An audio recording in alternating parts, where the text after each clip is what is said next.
मुझे आज बहुत खुशी है कि मैं दूसरी बार आपके बीच में आ सका और इस बार आपसे कुछ और ऐसी बातें करने के लिए जो अपने देश और आज के समाज की जरूरतें और परिस्थितियों के हिसाब से बहुत आवश्यक है। सबसे पहले मैं आभार व्यक्त करता हूं आप सभी का कि आप यहाँ उपस्थित हैं। दूसरा आभार व्यक्त करता हूं उन सभी सहयोगियों का, संस्थाओं का। आगे के जीवन में बहुत आवश्यक होगा, ये थोड़े दिन में हमें समझ में आएगा जब हमें दूसरी स्वतंत्रता की लड़ाई लड़नी पड़ेगी। ये हमारे जो बुजुर्ग पीढ़ी के नागरिक हैं, इन्होंने तो एक बार हमें आजाद कराया अंग्रेजों की गुलामी से, ईस्ट इंडिया कंपनी की गुलामी से। आने वाले 3-4 वर्षों में हम सब हिंदुस्तानियों को फिर से दूसरी स्वतंत्रता की लड़ाई लड़नी पड़ेगी। बस अंतर इतना होगा कि पहले अंग्रेजी गुलामी से हमने आजादी पाई, अब की बार अमरीकी गुलामी से आजादी पानी है।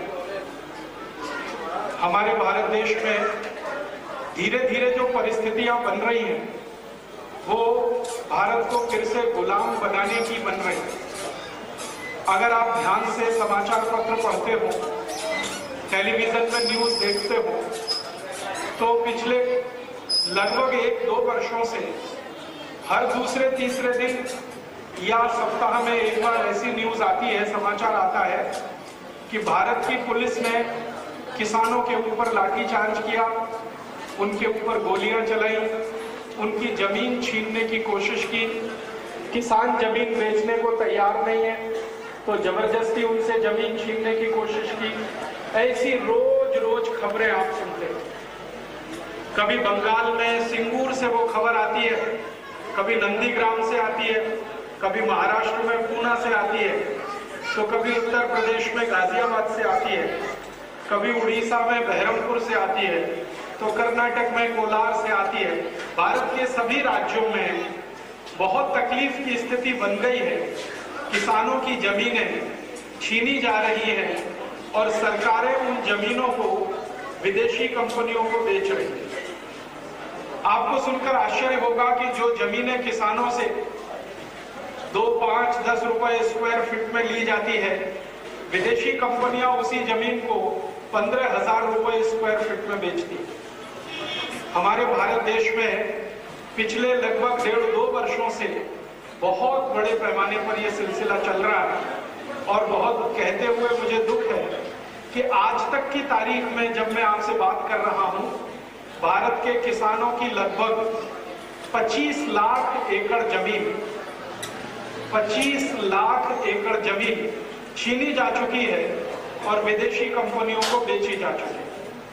और ये जमीन मैंने आपसे कहा 50 पैसे स्क्वायर फीट, 1 रुपए स्क्वायर फीट, 2 रुपए स्क्वायर फीट से लेकर 50, 60, 100 रुपए स्क्वायर फीट तक ली गई और विदेशी कंपनियों ने उसको खरीद कर 15 से 20 हजार रुपए स्क्वायर फीट का भाव कर दिया।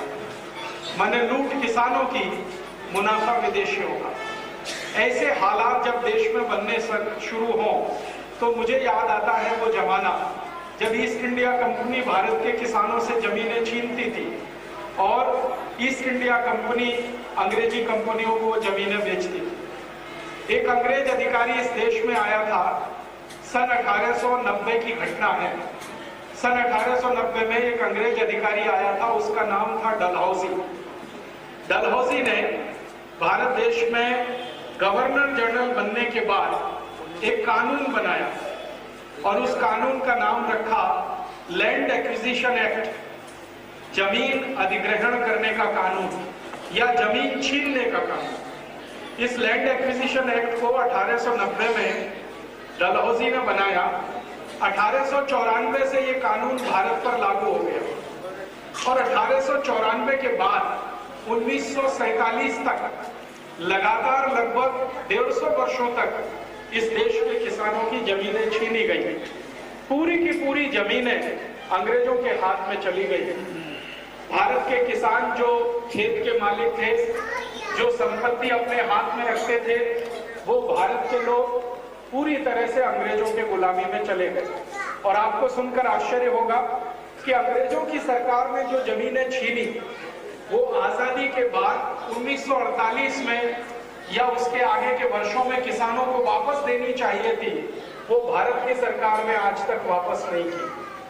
वो आज भी अंग्रेजों से छीनी हुई जमीन भारत सरकार के कब्जे में आई, भारत सरकार ने उसको अपनी संपत्ति बताना शुरू कर दिया। इस देश की सरकार के पास जितनी भी जमीन है वो दुर्भाग्य से 1947 के पहले अंग्रेजों द्वारा छीनी गई है और भारत के लोगों को वंचित किया गया। मुझे अब उससे भी ज्यादा दुख होता है कि जितनी बर्बरता और क्रूरता से अंग्रेजों की सरकार जमीनें छीनती थी, उससे भी ज्यादा बर्बरता और क्रूरता से अब भारत की सरकारें जमीनें छीन रही है। अब तक मैं ऐसा मानता था कि भारत देश में ये जो कम्युनिस्ट पार्टी है, ये जो किसानों की बात करने वाली पार्टी है, मजदूरों की बात करने वाली जो पार्टी है, उस कम्युनिस्ट पार्टी ने भी अपना असली चेहरा अब दिखा दिया है और पता चल रहा है कि वो कितने किसान के विरोधी हैं और कितने मजदूरों के विरोधी हैं। नंदीग्राम के किसान जमीन बेचने को तैयार नहीं है। कम्युनिस्ट सरकार, वहां के मुख्यमंत्री अपनी पुलिस को जैसे जनरल डायर आदेश देता था जलियांवाला बाग में, ऐसे कम्युनिस्ट सरकार अपनी पुलिस को आदेश देकर किसानों को मरवा रही है। नंदीग्राम में सैकड़ों किसान पिछले 6 महीने में मरे। हर बार पुलिस से उनका मुकाबला हो रहा है, हर बार गोलियां चल रही हैं और निरपराध किसान मर रहे हैं। सिंगूर में भी वही हो रहा है, नंदीग्राम में वही हो रहा है। मेरा तो हृदय कांप गया ये समझकर, जानकर, सुनकर कि कम्युनिस्टों की सरकार भी इतनी निर्दयी हो सकती है।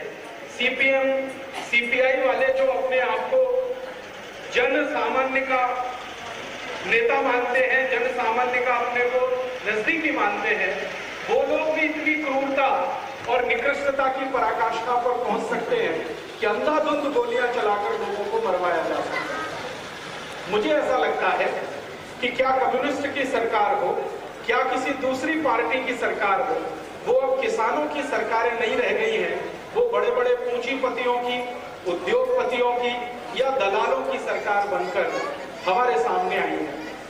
नंदीग्राम की जमीन छीनी जा रही है इंडोनेशिया की एक कंपनी के लिए। इंडोनेशिया की एक कंपनी भारत में आकर कोई कारखाना लगाना चाहती है, उसके लिए उनको हजारों एकड़ जमीन चाहिए, तो वो जमीन छीनी जा रही है किसानों से। और दुख इस बात का है कि वो जमीन पर 3 फसल होती है, चावल की 3 फसल होती है, वो जमीन छीनकर उद्योगों के लिए दी जा रही है। किसान बेचारे कमजोर, मजबूर, असंगठित, गालियों के, लाठियों के, गोलियों के शिकार हैं। ऐसा माहौल पूरे देश में बन रहा है। मैं आप सभी नागरिकों को विनती करने आया हूं वो ये कि आप इस बात को ध्यान से समझ लें। सरकारें आपकी नहीं है, मेरी नहीं है, किसानों की नहीं है, मजदूरों की नहीं है। सरकारें अब विदेशों से आए हुए व्यापारियों की हैं, उद्योगपतियों की हैं, उनके हित में कानून बना रही है और उनके हित में ही उनको चला रहे। आपको मालूम है कैसे कानून बन रहे हैं इस देश में? आजकल आपने चर्चा सुनी होगी अखबारों में, टेलीविजन में पढ़ा होगा या देखा होगा कि भारत की सरकार और राज्यों की सरकार एक योजना ला रही है जिसका नाम है special economic zone, SEZ। Special economic zone बाकी इकोनॉमिक जोन से अलग क्या है? साधारण इकोनॉमिक जोन पूरे भारत में है जिनको आप इंडस्ट्रियल एरिया कहते हैं। जैसे मान लीजिए जालंधर जिले का कोई इंडस्ट्रियल एरिया है, वो इकोनॉमिक जोन है। मान लीजिए अमृतसर जिले का कोई इंडस्ट्रियल एरिया है, वो इकोनॉमिक जोन है। अब सरकार कह रही है कि ये जालंधर, अमृतसर के जो इंडस्ट्रियल एरिया है या लुधियाना का जो इंडस्ट्रियल एरिया है, अब इससे काम नहीं चलेगा, अब स्पेशल इकोनॉमिक जोन चाहिए। ये स्पेशल क्या होता है?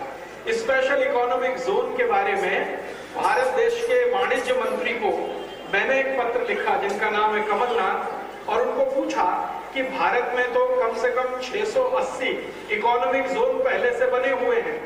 जैसे अमृतसर में एक इकोनॉमिक जोन, मैंने कहा इंडस्ट्रियल एरिया, जालंधर का एक, लुधियाना का एक, और अगर आप जाएंगे तो दिल्ली में तो 20-25 हैं, फिर गाजियाबाद में, बरेली में, आगरा में, हर बड़े जिले में एक ना एक इंडस्ट्रियल एरिया है, तो पहले से बने हुए हैं। अब सरकार स्पेशल बनाने जा रही है, वो क्या? तो कमलनाथ का जो सेक्रेटरी है उसने मेरे पत्र का उत्तर दिया और कहा कि स्पेशल इकोनॉमिक जोन का मतलब यह है कि जिस कंपनी ने वो एरिया खरीदा, इसको आप ध्यान से सुनिए तो समझ में आए, जिस कंपनी ने वो एरिया खरीदा वो पूरी की पूरी मालिक है उस एरिया की कंपनी। और मालिक कैसे है? मान लीजिए, मैं एक उदाहरण से समझाता हूं, दसुआ के आसपास किसी कंपनी ने 10,000 एकड़ जमीन खरीदी स्पेशल इकोनॉमिक जोन बनाने के लिए, तो वो 10,000 एकड़ जमीन के अंदर आप प्रवेश नहीं कर सकेंगे। आप माने दसुआ में रहने वाले लोग, पंजाब में रहने वाले लोग, हिंदुस्तान में रहने वाले लोग उस जमीन पर प्रवेश नहीं कर सकेंगे जब तक वो कंपनी आपको परमिशन ना दे। ये कुछ इस तरह की कहानी है कि आप यहां दसुआ से अमेरिका चले जाएं तो अमेरिका के किसी हवाई अड्डे के बाद अंदर प्रवेश तब तक नहीं कर सकेंगे जब तक अमेरिका की सरकार आपको परमिशन ना दे, और वो परमिशन लेटर का नाम होता है वीजा। तो अगर आपके पास अमेरिका की सरकार का दिया हुआ वीजा है तो आप अमेरिका के हवाई अड्डे से उनके शहर में जा सकते हैं। अगर वीजा नहीं है तो वापस आना पड़ेगा। अब आप समझ लीजिए, इस स्पेशल इकोनॉमिक जोन में जाने के लिए आपको वीजा लगेगा। वो कंपनी वीजा बनाएगी, आपको देगी। अगर आपको वीजा है तो आप उसमें अंदर घुस सकते हैं, नहीं है तो बाहर ही रहिए। माने कंपनी उस जमीन की मालिक है, एक राजा की तरह से। अपने ही देश में रहते हुए अपने ही देश की किसी जमीन पर जाने के लिए वीजा चाहिए। दूसरा उसका स्पेशल इकोनॉमिक जोन का महत्वपूर्ण अर्थ है कि आप अगर उस स्पेशल इकोनॉमिक जोन की दीवार के अंदर जाएं तो माना जाएगा कि आप दूसरे देश में गए, क्योंकि वो कंपनी जिस देश से आई है वो मिल्कियत उसी देश की मानी जाएगी। कंपनी जिस देश से आई है मिल्कियत उस देश की मानी जाएगी। तो आप अगर उसमें अंदर गए हैं तो आप दूसरे देश में गए। मान लीजिए दसुआ से कोई सामान लेकर आप स्पेशल इकोनॉमिक जोन में बेचने के लिए जाएंगे तो वो एक्सपोर्ट होगा। एक्सपोर्ट एक शब्द इस्तेमाल होता है जब भारत का माल दूसरे देश में बेचा जाए, लेकिन स्पेशल इकोनॉमिक जोन में जो माल आप बेचेंगे उसको सरकार बोलेगी आपने एक्सपोर्ट किया। और स्पेशल इकोनॉमिक जोन से आप कुछ खरीदेंगे तो वो इंपोर्ट होगा, आयात होगा। और सबसे महत्व की बात कि स्पेशल इकोनॉमिक जोन जो दसुआ की जमीन पर बना है, अगर वहां कोई दुर्घटना हो गई, मान लीजिए किसी ने किसी का मर्डर कर दिया, तो दसुआ की पुलिस उस स्पेशल इकोनॉमिक जोन में प्रवेश नहीं कर सकेगी। उनकी अपनी पुलिस होगी जो उस मामले की निगरानी करेगी। अगर कंपनी के मालिक दसुआ की पुलिस को निवेदन करें, एप्लीकेशन दें, तब दसुआ की पुलिस उसमें एंटर करेगी। अन्यथा एक मर्डर हो जाए या वहां 100 मर्डर हो जाए, दसुआ की पुलिस अंदर नहीं जा सकती। मैंने दुनिया में कुछ देशों में प्रवास किया है और स्पेशल इकोनॉमिक जोन मैंने देखे हैं। भारत में 300 स्पेशल इकोनॉमिक जोन बन रहे हैं। 100 स्पेशल इकोनॉमिक जोन कई देशों में पहले बन चुके हैं। मैंने मेरी आंखों से 2-3 देशों में देखा है। एक मैंने फिलीपींस में देखा, एक थाईलैंड में देखा और एक इंडोनेशिया में देखा। इन तीनों देशों में पहले से स्पेशल इकोनॉमिक जोन है। थाईलैंड में मैंने देखा, वहां की राजधानी में एक स्पेशल इकोनॉमिक जोन बना है। अमेरिका की कंपनी उसको चलाती है। उस स्पेशल इकोनॉमिक जोन में अमेरिका की पुलिस रहती है, अमेरिका के सैनिक रहते हैं। वो अमेरिका की पुलिस और सैनिक अक्सर वहां से बाहर आते हैं और थाईलैंड की बहन बेटियों को उठाकर स्पेशल इकोनॉमिक जोन में चले जाते हैं। उनके साथ रात दिन बलात्कार होता है। जब उनका मन भर जाता है, स्पेशल इकोनॉमिक जोन से निकाल के उनको बाहर फेंक देते हैं। थाईलैंड के एक पुलिस ऑफिसर से मैंने पूछा, आपकी आंखों के सामने आपके देश की माताओं बहनों की इज्जत लुटती है और अमेरिका के सैनिक उनसे बलात्कार करते हैं, आप कुछ करते क्यों नहीं? तो थाईलैंड के पुलिस ऑफिसर ने मुझे कहा, जो वहां का डायरेक्टर जनरल था, कि हमारे पास अधिकार नहीं है। इस स्पेशल इकोनॉमिक जोन में थाईलैंड का कानून नहीं चलता, यहाँ पर अमेरिका का कानून चलता है। और अमेरिका में दूसरी जात की किसी महिला से बलात्कार किया जाए तो उसकी सजा ज्यादा नहीं है, अगर गोरी महिला से बलात्कार हो तो उसकी सजा ज्यादा है।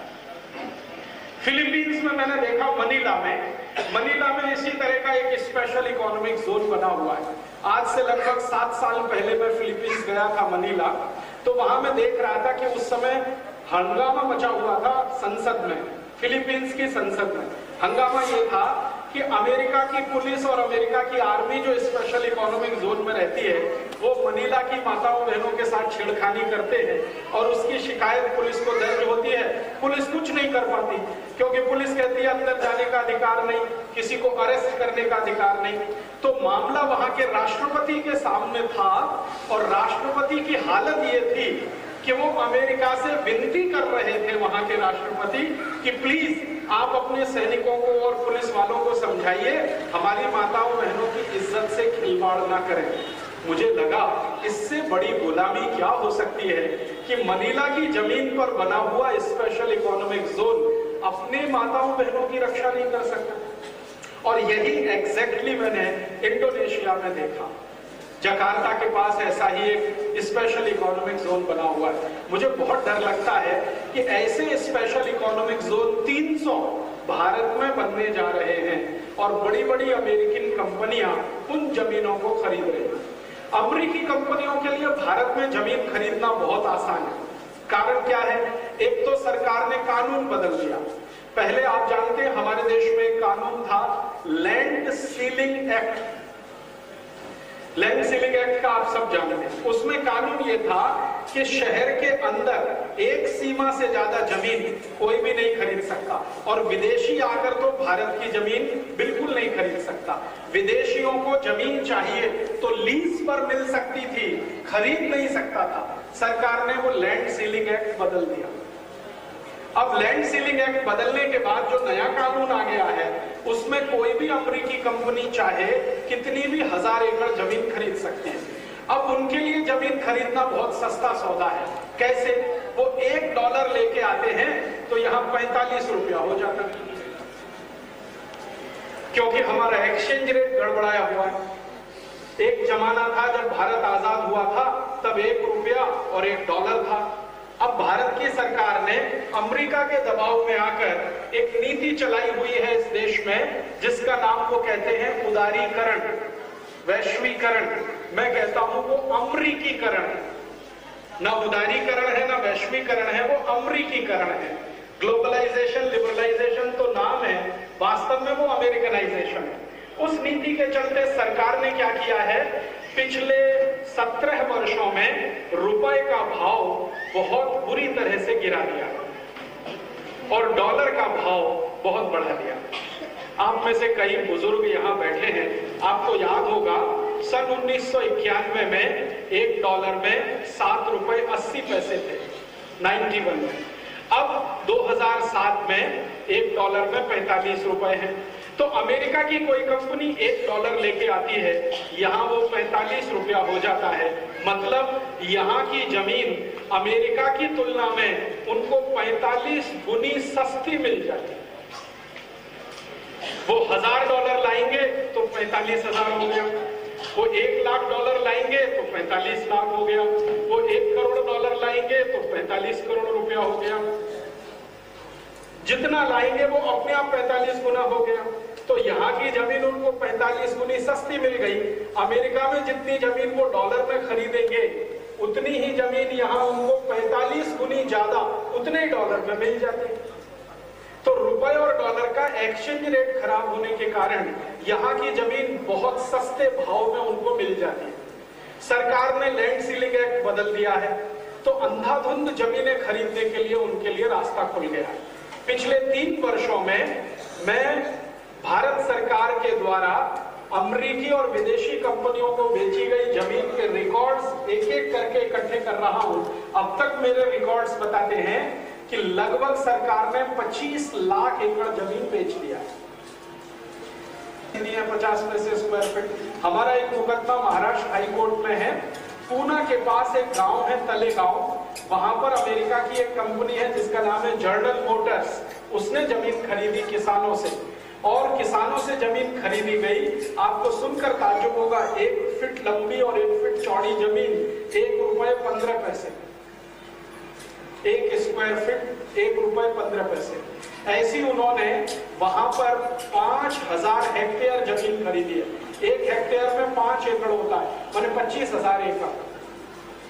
भाव है ₹1.15 स्क्वायर फीट। जमीन ले लिया, उनके नाम हो गया। अब उस जमीन को उन्होंने प्लॉट करके बेचना शुरू किया है, तो उसका भाव है ₹17,000 स्क्वायर फीट। वही जमीन। आप पूछेंगे जी इतनी महंगी कौन खरीद रहा है? तो वो जो अमेरिकन कंपनी है ना जनरल मोटर्स, उसने अपने ही देश की कंपनियों को वो बेचना शुरू किया।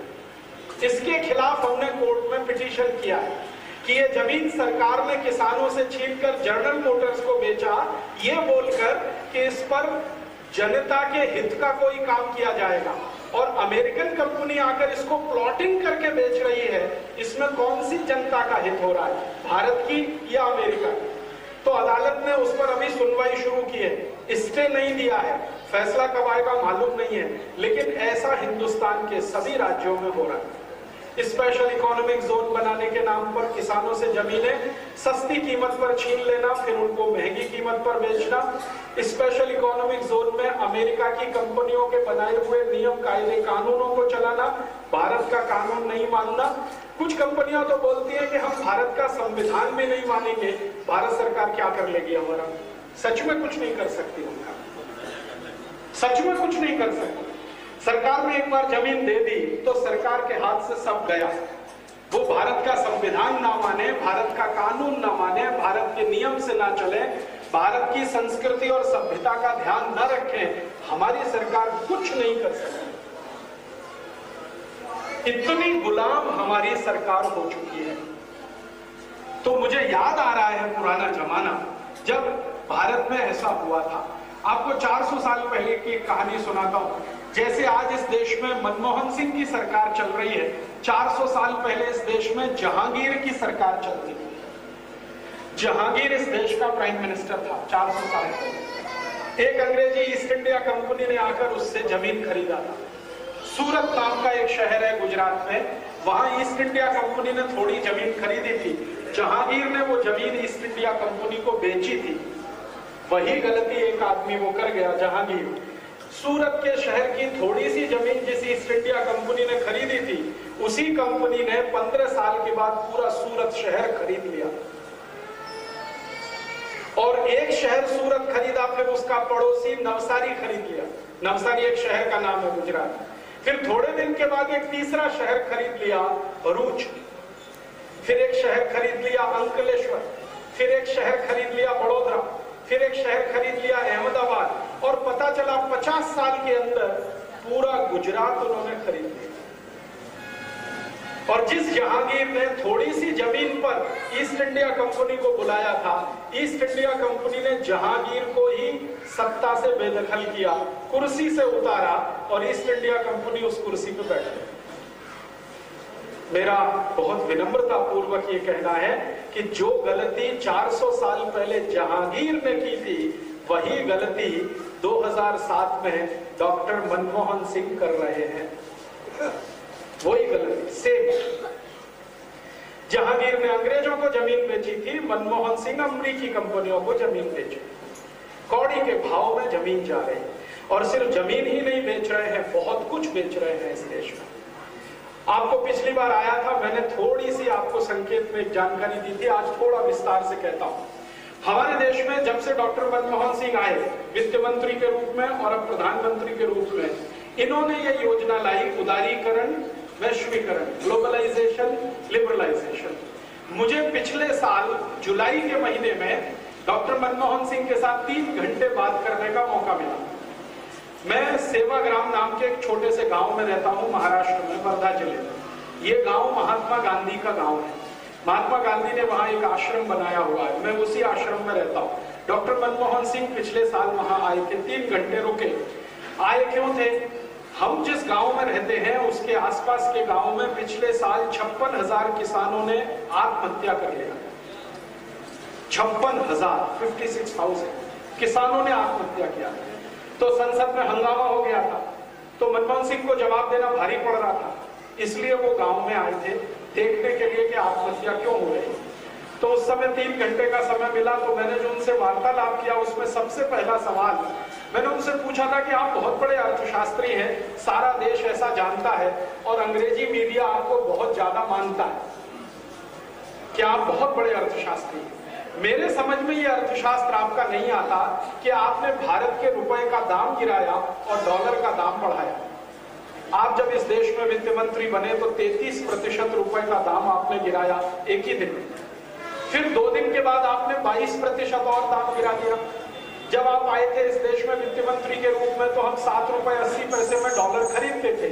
अब इस देश में आप प्रधानमंत्री के रूप में हैं, हमें 45 रुपए देकर डॉलर मिलता है। तो आपने ये क्यों किया? कोई भी साधारण से साधारण अर्थशास्त्री ये नहीं करता कि अपने देश की करेंसी का भाव गिराए और दूसरे देश की करेंसी का भाव बढ़ाए। इससे तो बहुत बड़ा नुकसान है देश को। उन्होंने पूछा क्या नुकसान है, मैंने उनको 2-3 उदाहरण बताए, वो आपको भी बताना चाहता। हमारे देश को डॉलर का भाव बढ़ने से और रुपए का भाव गिरने से कितना नुकसान हो रहा है, एक ही छोटी जानकारी देता हूं कि जब डॉक्टर मनमोहन सिंह वित्त मंत्री बने 1991 में, तब भारत की सरकार अमेरिका को लोहा बेचती थी, कच्चा लोहा, आयरन ओर। तो उसका भाव था 7 रुपए किलो। 1 किलो कच्चा लोहा, आयरन ओर हम अमेरिका को बेचते थे 7 रुपए में। अब डॉक्टर मनमोहन सिंह ने रुपए का भाव गिरा के डॉलर का भाव बढ़ा दिया। वही कच्चा लोहा हम अमेरिका को बेच रहे हैं 15 पैसे किलो।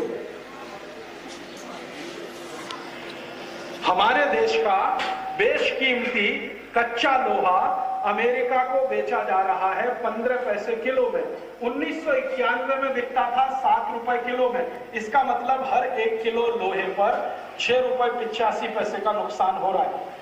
मैंने उनसे कहा कि अगर 2 करोड़ टन लोहा हम हर साल बेचें तो 13,000 करोड़ रुपए का हर साल नुकसान हो रहा है उस दिन से, जिस दिन से आप वित्त मंत्री बने इस देश के। और 15 साल का अगर ये नुकसान जोड़ लिया जाए तो ये लगभग 1.5 लाख करोड़ रुपए से ऊपर बैठता है। और 1.5 लाख करोड़ रुपए की रकम इतनी बड़ी रकम है कि इससे अगर सोना खरीद लिया जाए तो पंजाब के 12,000 गांव की एक सड़क सोने से बन सकती। तो मैंने कहा आपने ये क्यों किया? कोई अच्छा समझदार अर्थशास्त्री ये नहीं करता। मुझे भी अर्थशास्त्र समझता है, कभी भी ये काम मैं देश के हित में नहीं कर सकता। तब उन्होंने उत्तर दिया, हमारी मजबूरी है, हम क्या करें, हमने अमेरिका से कर्ज लिया है, वर्ल्ड बैंक से कर्ज लिया है, IMF से कर्ज लिया है। कर्ज देने वालों की शर्त है कि रुपए का भाव गिराओ, तो हमने भाव गिराया। तो मैंने कहा इसमें देशभक्ति क्या है? कर्ज देने वालों ने आपको कहा कि भारत के रुपए की कीमत गिरा दो, आपने गिरा दी, तो इसमें देशभक्ति क्या है? देशभक्ति तो तब होती जब कर्ज देने वाले कहते कि रुपए की कीमत गिराओ और आप नहीं गिराते, और आप कहते कि मैं देश का नागरिक हूं, मैंने भारत माता का दूध पिया है, भारत माता को 1 पैसे का नुकसान नहीं होने दूंगा, तब देशभक्ति होती। उन्होंने कहा, आपने गिरा दिया। और इसमें लोहे का तो एक उदाहरण है, इससे बड़ा दूसरा उदाहरण मैं आपको समझाता। आप यहाँ पंजाब में रहते हैं, आपको ये जानकारी है कि आपको चीनी मिलती है 20 रुपए किलो। खाने को चीनी खरीदो बाजार से, अच्छी क्वालिटी। यही चीनी जब भारत से अमेरिका बेची जाती है तो उसका भाव होता है 50 पैसे kilo with respect to dollar. Dollar के साथ जब हम कैलकुलेशन करते। आप पंजाब में रहते हैं, बासमती चावल खाते, कम से कम आप 1 किलो बासमती चावल खाएंगे 46 रुपए किलो, 40-45 रुपए किलो, यही है ना? आपको मालूम है यही चावल भारत सरकार अमेरिका को बेचती है 1 रुपए किलो। यही चावल आपको मिलता है 46 रुपए। आप यहाँ रहते हैं पंजाब में, दाल खाते हैं, उड़द की दाल खाएंगे 60-70 रुपए किलो मिलेगी। यही दाल अमेरिका को एक्सपोर्ट होती है 2 रुपए kilo, with respect to dollar. आप कोई भी चीज का भाव हिसाब निकालें, उसको 45 गुना सस्ता कर दीजिए, इतना सस्ता अमेरिका को चला जाता है सब कुछ।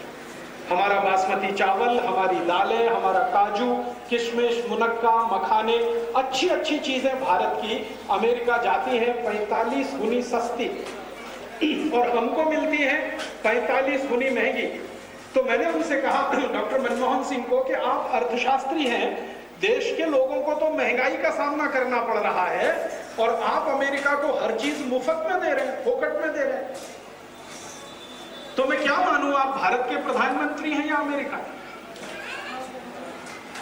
थोड़ा उनको तमतमाहट आई। मैंने कहा अच्छा है, आप थोड़ा गुस्सा करें, मुझे पता तो चले।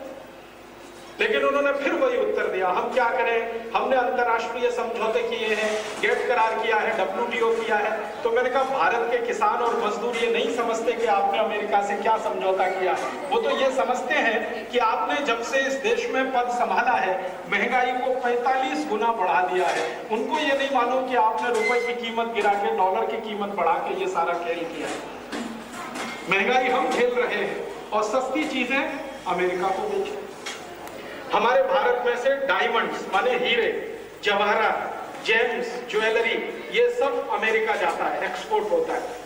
हम 50,000 करोड़ रुपए का हीरा जवाहरात अमेरिका को एक्सपोर्ट करते हैं, यूरोप को एक्सपोर्ट करते हैं। अंतरराष्ट्रीय बाजार में उसकी वास्तविक कीमत है 25 लाख करोड़ रुपए, जिसको हम बेच रहे हैं 50,000 करोड़ में, क्योंकि रुपए की कीमत कम है, डॉलर की कीमत ज्यादा। तब अंत में वो थोड़े से परेशान हुए और कहने लगे, मिस्टर राजीव दीक्षित, आप इतने सवाल पूछते हैं, अच्छा है कि आप संसद में आ जाइए, मेरी कुर्सी पर बैठ जाइए, तो आपको भी यही करना पड़ेगा। तो मैंने कहा माफ कीजिए, अगर मुझे ये करना पड़ेगा तो उससे अच्छा है पहले कि मैं इस्तीफा दे दूंगा और देश की जनता को कहूंगा कि मुझसे ये नहीं होता। आप इस्तीफा भी नहीं दे रहे हैं, देश की जनता को यह भी नहीं बता रहे कि कितने बड़े खड्डे में आपने उनको डाल दिया है। और इस बार का जब चुनाव हुआ तो मैंने कांग्रेस के नेताओं को बताया कि आपने जितनी मेहनत करके कांग्रेस को रिवाइव किया है जिंदा, ये बिल्कुल खड्डे में डाल देने की तैयारी है, हमेशा के लिए खत्म हो जाए कांग्रेस। ऐसे काम वो हमारे देश के प्रधानमंत्री द्वारा किए जा रहे हैं। एक ही नाम लेकर उदारीकरण, वैश्वीकरण, ग्लोबलाइजेशन, लिबरलाइजेशन। और हमारे भारत के लोग भोले भाले, सीधे साधे, समझते नहीं है कि ग्लोबलाइजेशन, लिबरलाइजेशन नहीं है, ये अमेरिकनाइजेशन। और मेरे जैसे लोग जिनको थोड़ा ये सब समझता है, वो अपने स्वार्थों में इतने डूबे हुए हैं कि अपना घर, परिवार, टीवी, बीवी, क्रिकेट का मैच, इसके आगे उन्हें कुछ दिखता है। मेरे जैसे बहुत अर्थशास्त्री हैं जिनको ये सब समझता है। मैं उनसे कहता हूं कि भैया अपना घर बार छोड़ के गांव-गांव जाओ, लोगों को समझाओ कि ये देश में उदारीकरण नहीं गुलामीकरण हो रहा है। तो कहते हैं यार कहां जाएंगे, बस में धक्के खाने पड़ेंगे, ट्रेन में चलना पड़ेगा, बिना रिजर्वेशन चलना पड़ेगा, बिना एसी के सोना पड़ेगा, शरीर को आदत खराब लग गई है, सुविधाएं बहुत चाहिए, वहां गांव में क्या मिलेगा, कभी रोटी भी मिलेगी कभी नहीं भी मिलेगी, तुम ही करो ये काम, हमारे बस का नहीं। ऐसे हमारे देश में बुद्धिजीवियों का एक वर्ग खड़ा हो गया। परिस्थिति बहुत गंभीर है और इससे भी ज्यादा गंभीर परिस्थिति अब आने जा रही है। हमारे देश के वर्तमान प्रधानमंत्री मनमोहन सिंह ने अमेरिका से एक एग्रीमेंट किया है, अमेरिका की यूनिवर्सिटीज और कॉलेजेस अब भारत में खुलेंगे। तो आपको ऐसा लगेगा कि शिक्षा का स्तर बहुत ऊंचा हो जाएगा। मैं आपको विनम्रता पूर्वक बताने आया कि अमेरिका की यूनिवर्सिटीज में शिक्षा का स्तर क्या है। आप यहां बैठे हैं, आपको अंदाजा नहीं है कि यहाँ के 8वीं और 9वीं कक्षा के विद्यार्थी, मेरी बात को आप बिल्कुल ध्यान से सुनिएगा, 10वां में पढ़ने वाला 8वीं और 9वीं कक्षा का विद्यार्थी अमेरिका के किसी पोस्ट ग्रेजुएट से ज्यादा IQ वाला है। आप 10वां के किसी विद्यार्थी को पूछ लो भारत के राष्ट्रपति कौन है, वो बता देगा डॉक्टर अब्दुल कलाम। अमेरिका की किसी यूनिवर्सिटी में आप चले जाओ, बड़ी से बड़ी यूनिवर्सिटी में चले जाओ और किसी PhD स्कॉलर्स को पूछ लो who is the American president, वो कहेगा I don't know and I do not need to know. ये और बोल दे मुझे जानने की कोई जरूरत नहीं है कि अमेरिका का राष्ट्रपति कौन है, होगा कोई, मुझे उससे क्या। यहाँ का 7वीं 8वीं का विद्यार्थी जो बता दे, वहां का पोस्ट ग्रेजुएट MS किया हुआ लड़का ना बता पाए, इतनी रद्दी और इतनी थर्ड क्लास पढ़ाई है अमेरिका की यूनिवर्सिटी। और आप वहां जानते हैं कि नंबर्स तो होते नहीं है, सब पास हो जाते हैं, ग्रेडिंग सिस्टम है, और वहां तो फेल से फेल भी पास हो जाते हैं। अगर आपके पास थोड़ा देने के लिए पैसा है तो कोई भी डिग्री आप अमेरिका की यूनिवर्सिटी से ले सकते हैं। मेरे ऐसे बहुत सारे दोस्त जो मेरे साथ इंजीनियरिंग फर्स्ट ईयर में फेल हो गए IIT में, वो छोड़कर अमेरिका चले गए और बड़ी बड़ी डिग्रियां लेके वहां से आ गए, मेरे अपने दोस्त। मैं इस देश में ऐसे हजारों माँ बाप को जानता हूं जिनके लड़के लड़कियां 10वीं 11वीं में फेल हो गए, यहां से चले गए, अमेरिका से बड़ी बड़ी डिग्रियां लेके आ गए। किसी के पास MBA की डिग्री है, किसी के पास MS की डिग्री है, कोई MD करके आ गया, कोई कुछ करके आ गया, क्योंकि वहां की जो शिक्षा व्यवस्था है वहां क्वालिटी कहीं भी नहीं दिखाई देती। और आपको सुनकर आश्चर्य होगा, 15 साल से अमेरिका की किसी भी यूनिवर्सिटी में किसी भी अमेरिकन ने टॉप नहीं किया। अमेरिका की किसी भी यूनिवर्सिटी में 15 साल से किसी भी अमेरिकन ने टॉप नहीं किया। जो टॉपर्स हैं वो या तो हिंदुस्तानी हैं, या चाइनीज हैं, या जापानीज हैं, अमेरिकन नहीं।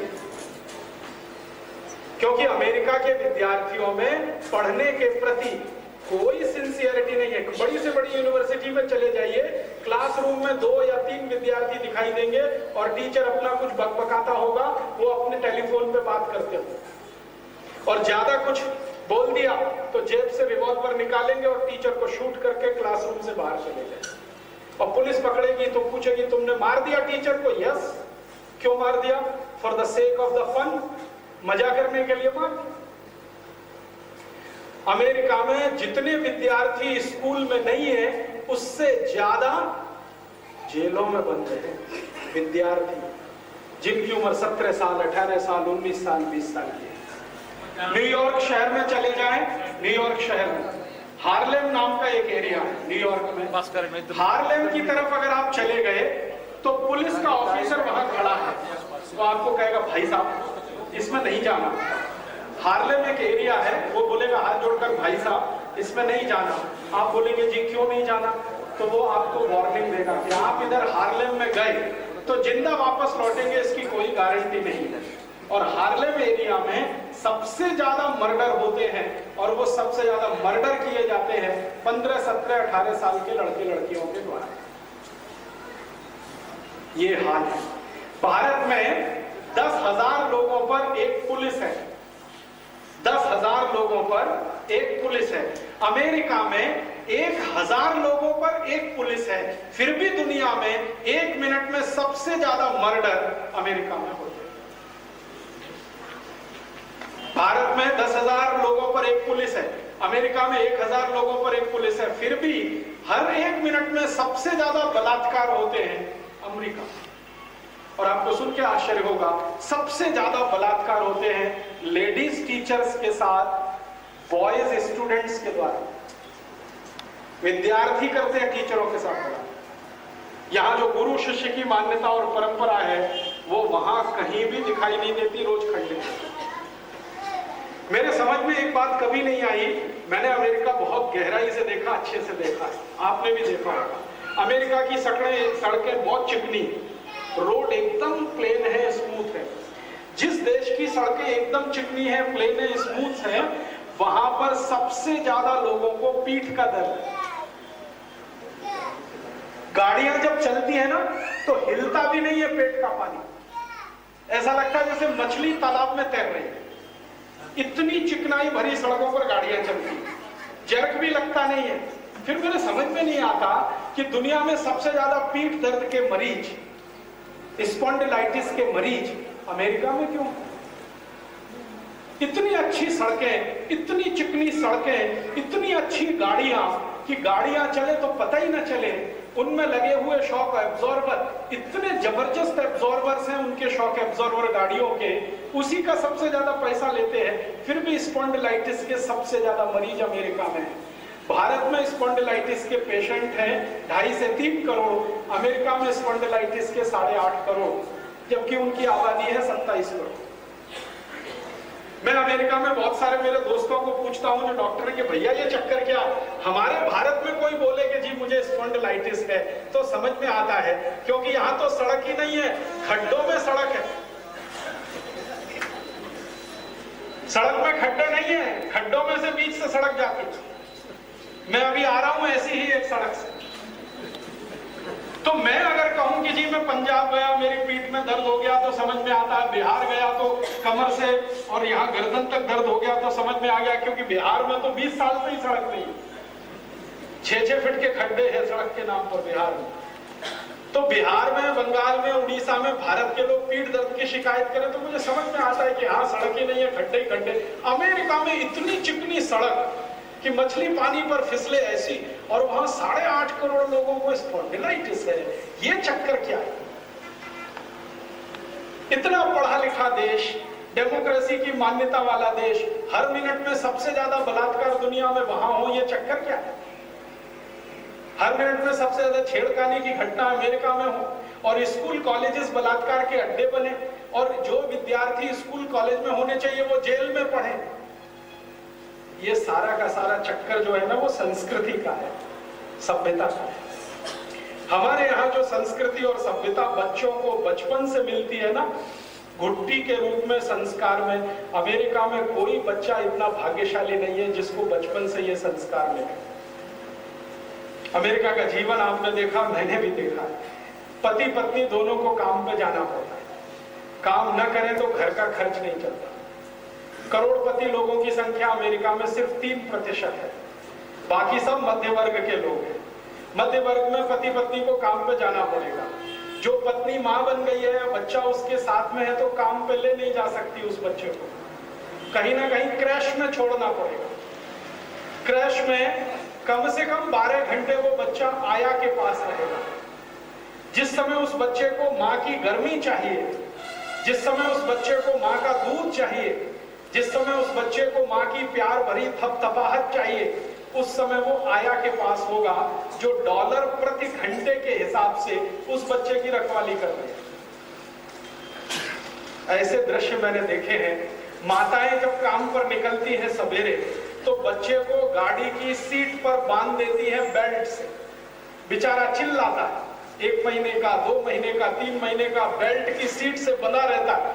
और पहले कानून था कि आगे की तरफ बांध सकते हैं, वो कानून बदल गया, पीछे बांधना पड़ता। गाड़ियों में झांक के देखो तो सारे शीशे बंद करके वो म्यूजिक सिस्टम चला दे ताकि बच्चे के रोने की आवाज बाहर ना जाए। और वो रोता चिल्लाता सवेरे सवेरे माँ के साथ क्रैश में जाता है। माता जी उसे वहां छोड़ती है, फिर 2 घंटे की ड्राइव करके अपने काम पे पहुंचती है। काम 12 घंटे करना पड़ता है, बीच में थोड़ा लंच ब्रेक होता है। अमेरिका में आजकल एक नया सिस्टम आ गया, बैठ के काम नहीं कर सकते, खड़े होकर ही करना पड़ता। तो खड़े खड़े काम करती है 8-10 घंटे, कमर टूट जाती है, हाथ पैर टूट जाते हैं, फिर क्रैश में जाती है, शाम को बच्चे को लेती है, फिर घर आती है, और आते आते इतनी निढाल हो जाती है कि खाना बनाने की हिम्मत नहीं। जो फ्रिज में रखा है बासी कूसा, 3 दिन पुराना, 10 दिन पुराना, 15 दिन पुराना, उसी को खाओ और अपने पति देव के लिए निकाल के रख दो, क्योंकि रात में वो कब आएगा पता नहीं। वो सोने चले जाती है, साल सवेरे फिर 4 बजे उठना, फिर यही चक्कर की जिंदगी। ऐसी अमेरिका में 20 करोड़ लोगों की जिंदगी है। अब उनको संस्कार कैसे मिलेगा? दादा दादी साथ रहते नहीं, नाना नानी साथ रहते नहीं, मामा मामी साथ रहते नहीं, बुआ फूफा साथ रहते नहीं, मौसा मौसी साथ रहते नहीं। उनका परिवार माने पति पत्नी और बच्चा, वही परिवार है। हमारे यहाँ परिवार माने दादा दादी, नाना नानी, बुआ फूफा, मौसा मौसी, मामा मामी और पड़ोसी भी। पड़ोसी भी हमारे यहाँ तो भारत में पता ही नहीं चलता कि कौन बच्चा कब बड़ा हो गया। ज्यादातर बच्चों को मैंने पड़ोसियों के घर में बड़ा होते देखा। मेरी अपनी माँ मुझे बताती है कि जब मैं छोटा था तो पड़ोसी के घर में ही खाना खाना, वहीं सो जाना, वहीं दूध पी लेना, वहीं कुछ कर देना। मैंने मेरे भाई को देखा बड़े होते हुए, पड़ोसी उसको ले जाते थे सवेरे से शाम तक खिला के शाम को वापस। अमेरिका में गलती से भी अगर आपने किसी पड़ोसी के बच्चे को पकड़ लिया तो आप सीधे टेररिस्ट डिक्लेयर किए जाएंगे और 15 साल की जेल में चले जाएंगे। आपने उस बच्चे को पकड़ कैसे लिया? आप अपहरण कर रहे हैं उसका। अब आप अदालत में सिद्ध करते मर जाइए कि मैं अपहरण नहीं कर रहा हूं, प्यार कर रहा हूं, तो ये अधिकार आपको नहीं है प्यार करने का। मेरा एक दोस्त है, उसकी पत्नी ने ये गलती की। वो IBM कंपनी में काम करने गया था पत्नी के साथ। गलती से उसकी पत्नी ने एक दिन पड़ोसी के बच्चे को उठा लिया, क्योंकि उसकी पत्नी को 3 साल से बच्चा नहीं हो रहा, तो उठा लिया। तो जिसकी माँ थी बच्चे की असली, उसने देख लिया, पुलिस स्टेशन में रिपोर्ट हो गई। दोनों पति पत्नी IBM की नौकरी छोड़कर अभी जेल में है। 14 साल की जेल हुई है, 3 साल अभी काटे हैं, 12 साल अभी काटना बाकी है, 11 साल। ये है अमेरिका। हम लोग सब यहाँ बैठ के सपना देखते हैं, अरे स्वर्ग है दुनिया का, कितना बड़ा नरक है। अगर देखना चाहें तो खुली आंखों से दिखाई देता है। इससे बड़ा नरक कहीं होगा जहां महीने 2 महीने के बच्चे को उसकी माँ बेल्ट से सीट पर बांध दे और क्रैश में जाके छोड़ के आए। महीनों महीनों उसको दिन में दूध पिलाने के लिए समय ना मिले। तो ये बच्चे जब बड़े होंगे तो क्या होने वाला है? पिता ने प्रेम से कभी सिर पे हाथ नहीं फेरा, माँ ने कभी प्रेम से दूध नहीं पिलाया, संस्कार आने वाले नहीं है। तो बड़े होके तो ये सब गुंडागर्दी ही करने वाले हैं, हिंसा ही करने वाले हैं। इसलिए अमेरिका के समाज में सबसे ज्यादा हिंसा होती है। और ये हिंसा भी इतनी बढ़ गई है और इतनी चरम पर पहुंच गई है कि अमेरिका के समाजशास्त्री बोलते हैं, एक बहुत बड़ा समाजशास्त्री, उसका नाम है सैमुअल हंटिंगटन। वो कहता है कि अभी हम सिविलाइजेशन के अंत पर पहुंच गए हैं, माने सभ्यता के अंत पर खड़े हैं। आगे कूड़ी मारेंगे तो खड्डे में जाएंगे, ऊपर से खड़े रहने का दबाव नहीं है, खड़े नहीं रह पाएंगे। सभ्यता हमारी अंत में आ चुकी है। सैमुअल हंटिंगटन बोलता है, जेफ नेबल बोलता है, नोम चोम्स्की बोलता है, अमेरिका के सारे बड़े समाजशास्त्री अर्थशास्त्री बोल रहे हैं कि अभी अमेरिकन सभ्यता खत्म होने के कगार पर खड़ी है, क्योंकि अब इसके आगे बढ़ने के लिए इनके पास कुछ नहीं। मुझे दुख हो रहा है कि जो अमेरिकन सभ्यता खुद खत्म होने जा रही है, उसके पीछे भारत की सरकार दौड़ लगा रही है। सारी नकल अमेरिका से करके भारत में कायदे कानून बनाने का काम चल रहा है। हमारे भारत का और अमेरिका का तासीर बिल्कुल अलग है। हमारी सभ्यता और संस्कृति, उनकी सभ्यता संस्कृति बिल्कुल अलग है। अगर हम भारतवासी उनकी नकल करेंगे अंधे बनकर, तो उनके साथ हम भी खड्डे में गिर जाएंगे। आप बोलेंगे जी अमेरिकन सभ्यता कैसे खत्म होने जा रही है? बहुत सरल जानकारी देने आया आपको। अगर आपके अमेरिका में रिश्तेदार हैं तो ये वहां तक पहुंचा दीजिए। क्या है? अमेरिका की सभ्यता की जो नींव है ना, वो खोखली हो गई। आप बोलेंगे जी कैसे? हर एक सभ्यता का जो आधार होता है ना, वो अर्थव्यवस्था होती है। भारत में एक महान अर्थशास्त्री हुए, उनका नाम था चाणक्य। चाणक्य ने एक संस्कृत में सूत्र लिखा है, धर्मस्य मूलम अर्थम, अर्थस्य मूलम कामम। धर्म के मूल में अर्थ है और अर्थ के मूल में कार्य व्यवस्था। कामम माने कार्य व्यवस्था। तो धर्म अगर टिकाना है तो अर्थ मजबूत होना चाहिए, और धर्म जिसका मजबूत है, सभ्यता उसी की मजबूत है। अमेरिका की अर्थव्यवस्था इतनी कमजोर है इस समय कि थोड़ा सा धक्का मारो तो ताश के पत्ते की तरह से ढह जाए। अमेरिकन इकोनॉमी की ये हालत है। आप बोलेंगे जी कैसे? इस साल का जॉर्ज बुश ने जो बजट पेश किया संसद में, उस बजट में $1.7 ट्रिलियन का डेफिसिट है। $1.7 ट्रिलियन। ट्रिलियन का माने होता है बिलियंस, बिलियन, अरबों का अरब 1 ट्रिलियन होता है। तो 1.7 ट्रिलियन का मतलब है 1.7 के आगे 6 शून्य लगा दो, इतना अरब डॉलर। ये डेफिसिट है। अब इस डेफिसिट को पूरा करने के लिए जॉर्ज बुश को पूछा गया क्या करोगे, तो उन्होंने कहा हमारे पास 2 ही रास्ते हैं, या तो दुनिया के देशों को और लूटेंगे, और या अपने यहां डॉलर छाप के मार्केट में डालेंगे। तो डॉलर छाप के अगर वो मार्केट में डालेंगे, इसका मतलब क्या है? कमोडिटीज कम हो जाएंगी, डॉलर्स बढ़ जाएंगे मार्केट में। वस्तुएं कम हो जाएंगी, डॉलर्स बढ़ जाएंगे मार्केट में। अगर आप डॉलर प्रिंट करके डालेंगे तो अल्टीमेटली इन्फ्लेशन बढ़ेगा, इन्फ्लेशन बढ़ेगा तो रेट ऑफ इंटरेस्ट बढ़ेगा, और अमेरिका की इकोनॉमी में अगर रेट ऑफ इंटरेस्ट डबल हो जाए तो सब कोलैप्स हो जाए। अमेरिका चल ही तब तक रहा है जब तक उनका रेट ऑफ इंटरेस्ट 4.5% से नीचे, 2%, 2.5%, 3%, 3.5%, 4 और मैक्सिमम 4.5% से ऊपर जैसे ही इंटरेस्ट रेट गया पूरी अर्थव्यवस्था ध्वस्त हो जाएगी। तो जॉर्ज बुश कह रहा या तो हम एक्स्ट्रा डॉलर छापेंगे तो इन्फ्लेशन बढ़ा के इंटरेस्ट रेट बढ़ाना पड़ेगा, और या तो दूसरों को लूटेंगे तो दूसरों को लूटने के लिए इराक जैसा हमला करना पड़ेगा। और इराक जैसा हमला अब अमेरिका कर पाए इसमें मुझे शक पैदा हो गया है, क्योंकि इराक ही उनसे नहीं संभल रहा है। छोटा सा देश है इराक, जिसकी कुल आबादी 2-2.5 करोड़ की है, वो 27 करोड़ वाले अमेरिका से नहीं संभल रहा है। अमेरिका के हजारों सैनिक मारे जा चुके हैं और रोज मारे जा रहे हैं, और जॉर्ज बुश के सिर पे तलवार लटक रही है पार्लियामेंट में कि कब सैनिकों को वापस बुलाते। एक इराक नहीं संभल रहा है, एक वियतनाम नहीं संभला अमेरिका से। दुनिया में 50 साल का इतिहास पढ़ेंगे तो जहां भी अमेरिका ने हस्तक्षेप किया हर जगह हार कर वापस लौटना पड़ा, मुंह की खानी पड़ी। तो कोई एक देश को आगे हमला करने की ताकत भी नहीं है उनके पास। तो 3-4 साल में या तो इकोनॉमी कोलैप्स होगी या तो इनको दुनिया के सामने सरेंडर करना पड़ेगा।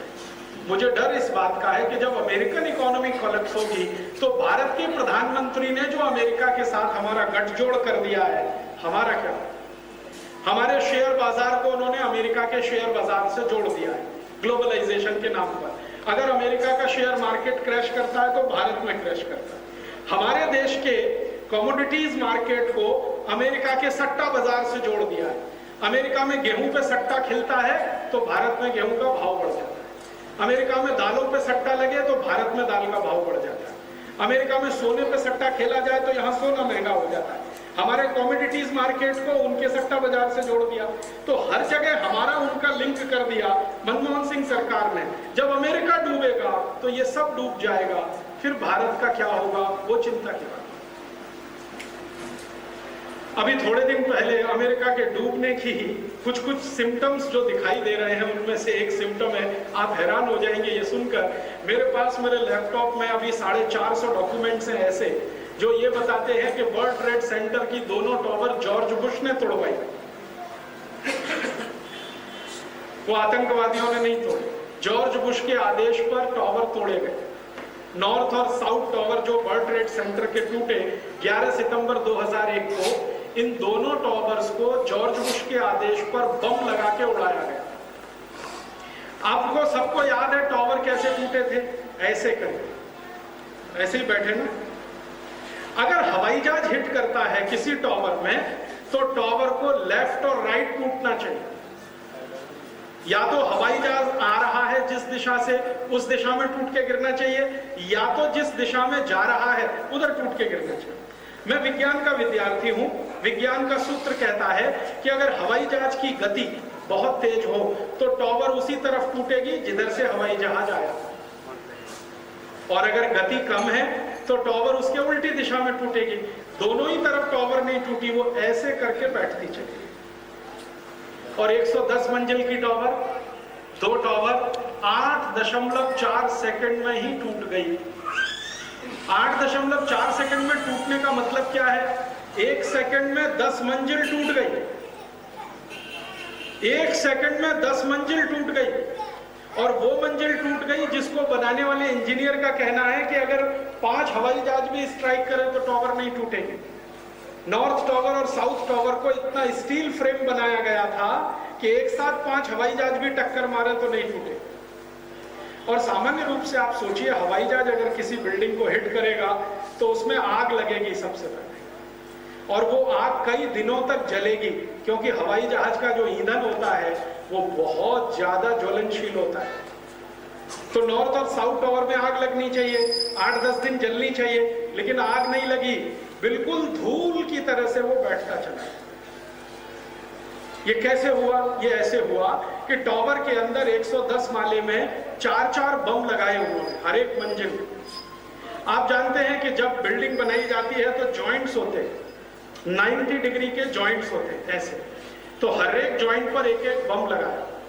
एक माले में, एक मंजिल में 4 जॉइंट्स होते हैं मिनिमम, कॉर्नर्स पे एक एक बम लगा के 4, फिर 110 तो 440, फिर दूसरी बिल्डिंग में 440, 880 बम लगा दिए और एक मदर बम के साथ उनको जोड़ दिया।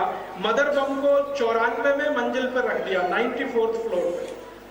और जब हवाई जहाज नजदीक आया तो हवाई जहाज और टावर के बीच में 500 मीटर का डिस्टेंस था, उसी समय वो ट्रिगर दबा दिया और टावर ढहते हुए नीचे चला।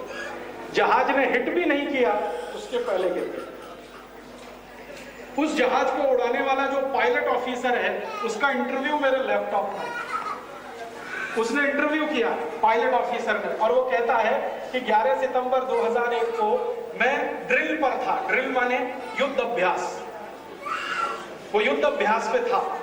तो अचानक से 8:30 बजे, सुबह 6 से 9 बजे तक उसका युद्ध अभ्यास चल रहा था। 8:30 बजे उसको एयर ट्रैफिक कंट्रोलर का सिग्नल आया, ATC सिग्नल, कि इमीडिएट अपने प्लेन को वर्ल्ड ट्रेड सेंटर के पास लेके जाओ। तो वो ऑर्डर फॉलो किया, वर्ल्ड ट्रेड सेंटर के पास ले गया। फिर उसको ऑर्डर आया कि बिल्कुल नजदीक लगा के डाइव करो और दूसरी दिशा में प्लेन निकाल के ले जाओ। तो वो लेके आया और डाइव करके ऐसे ले गया। इतने बीच में फोटोग्राफ्स खींच लिए गए और ट्रिक फोटोग्राफी से जोड़ के आपको दिखा दिया कि प्लेन ने हिट कर दिया। पायलट ऑफिसर कहता है कि कोई प्लेन हिट नहीं हुआ। फिर उसको हमने पूछा कि जॉर्ज बुश बोलते हैं कि 4 हवाई जहाज अपहरण हुए थे उस दिन। उसने कहा एक भी जहाज अपहरण नहीं हुआ। तो कहाँ है वो सब? तो उसने कहा खड़े हुए हैं वॉशिंगटन DC के हवाई अड्डे पर, देख लो जाकर। हमारे पास 3 हवाई जहाज के फोटोग्राफ है। फिर उसको पूछा गया कि जब तुम उड़ रहे थे, 3 घंटे तुम्हारी ड्रिल चल रही थी, अगर हवाई जहाज अपहरण होते तो क्या होता, मान लो। तो उसने कहा कि हमको इंस्ट्रक्शंस है कि अनवांटेड प्लेन हमारे नजदीक आए तो हम उसको हिट करके गिरा देते। अब अमेरिका की सरकार बोलती है कि हवाई अड्डे से जहाज अपहरण किए गए, 2 घंटे तक वो चक्कर लगाते रहे और ये ड्रिल वाले हवाई जहाज ने किसी को हिट नहीं किया। ये हो सकता? वो कहता है कि हमारे जहाज के नजदीक अगर चिड़िया भी आ जाए तो उसको हम हिट करके गिरा देते। जहाज तो बड़ी चीज है। तो अल्टीमेटली उसको जब पूछा कि तुमको ये क्या लगता है कि ये सब नाटक किया, उसने कहा यस। क्यों? तो वो पायलट ऑफिसर कहता है कि हमारा जो राष्ट्रपति है, ये पिछले 200 साल में सबसे मक्कार और झूठा, ये अमेरिकन पब्लिक कह रही है कि जॉर्ज बुश पिछले 200 साल के अमेरिका के इतिहास में सबसे मक्कार और झूठा आदमी है जो राष्ट्रपति बना। फिर CNN ने उस इंटरव्यू को दिखाया। अमेरिकन पार्लियामेंट में हंगामा हो गया। उस बेचारे पायलट ऑफिसर की नौकरी चली गई, लेकिन अब वो संकल्प लेके अमेरिका में घूम रहा है और जॉर्ज बुश की असलियत सबको बता रहा है। CNN से हमने वो इंटरव्यू ले लिया, मेरे लैपटॉप में है। और उससे भी ज्यादा मजे की बात, नॉर्थ और साउथ टावर जो तोड़े इन्होंने सवेरे 8:30 बजे, शाम को 4:30 बजे एक और टावर तोड़ा, तीसरा। उसका नाम था बिल्डिंग नंबर 7। वो 47 मंजिल का था। उसको अमेरिका की सरकार ने ऑर्डर देके तोड़वाया। उसमें भी बम लगा के उसको ब्लास्ट किया गया। जब वो टावर टूटा, बिल्डिंग नंबर 7, तो उसका जो मालिक है, उसका नाम है सिल्वरस्टीन, लैरी सिल्वरस्टीन। उस मालिक को अखबार वालों ने घेर लिया और कहा कि आपका बिल्डिंग टूट गया शाम को 4:30 बजे। तो उसने कहा हाँ, वो टूटने वाला था क्योंकि गवर्नमेंट ऑफ अमेरिका ने मुझे ऐसा बोला कि इसको तोड़ना है।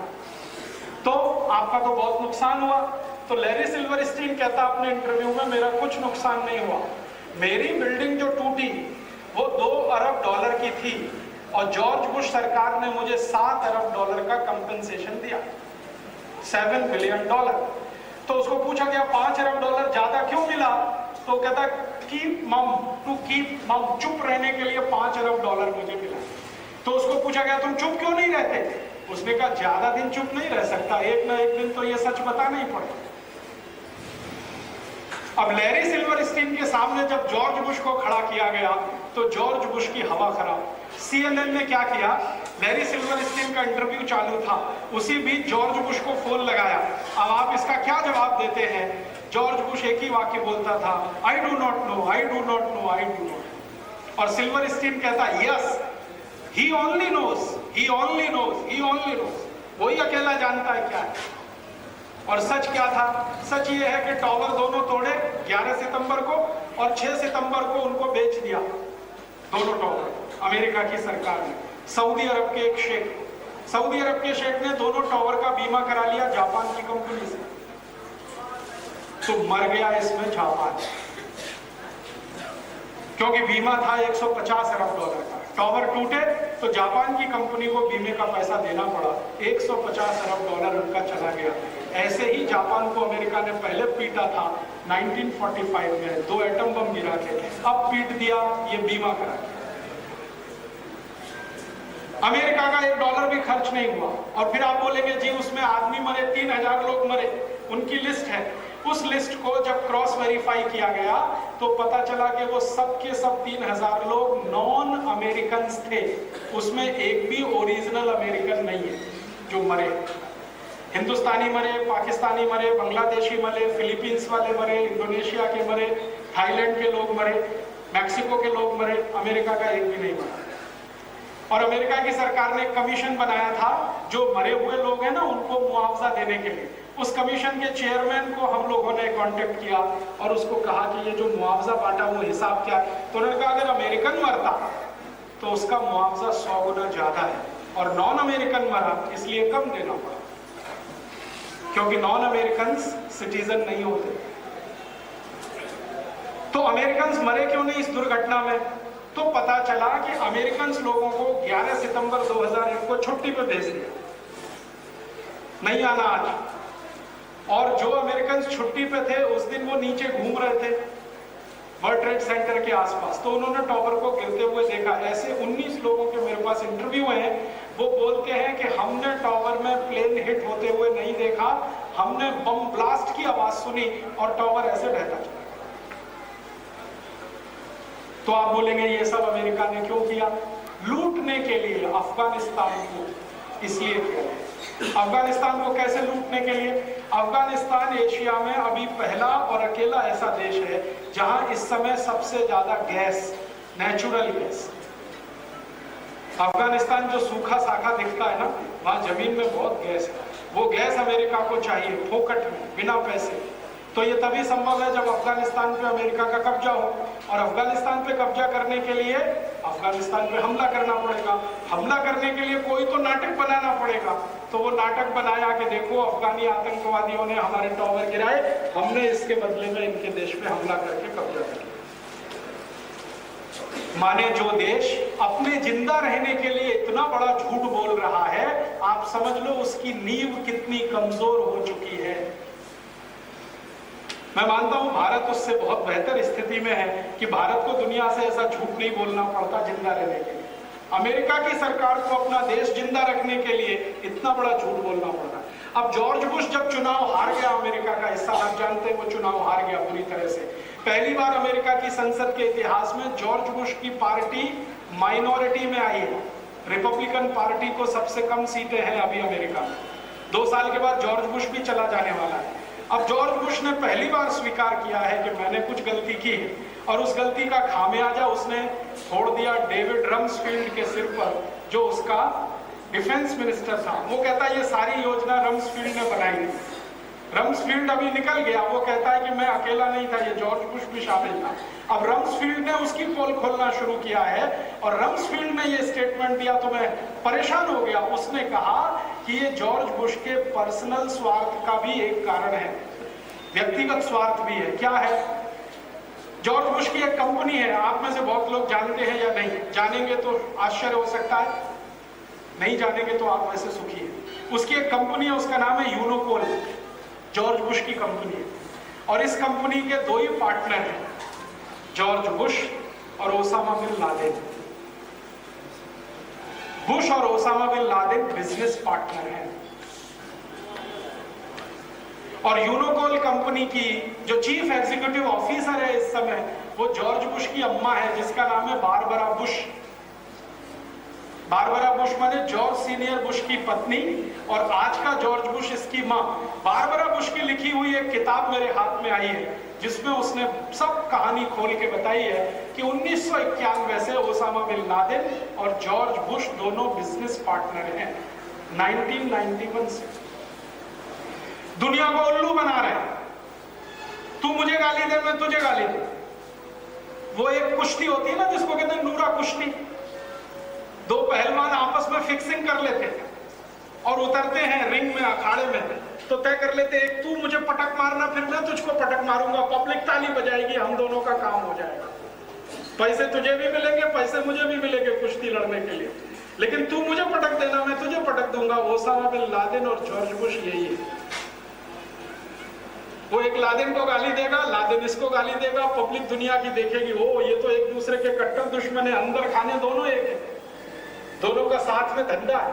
और 1991 से और तेल बेचने का धंधा ये दोनों साथ में करते हैं, बुश और लादेन।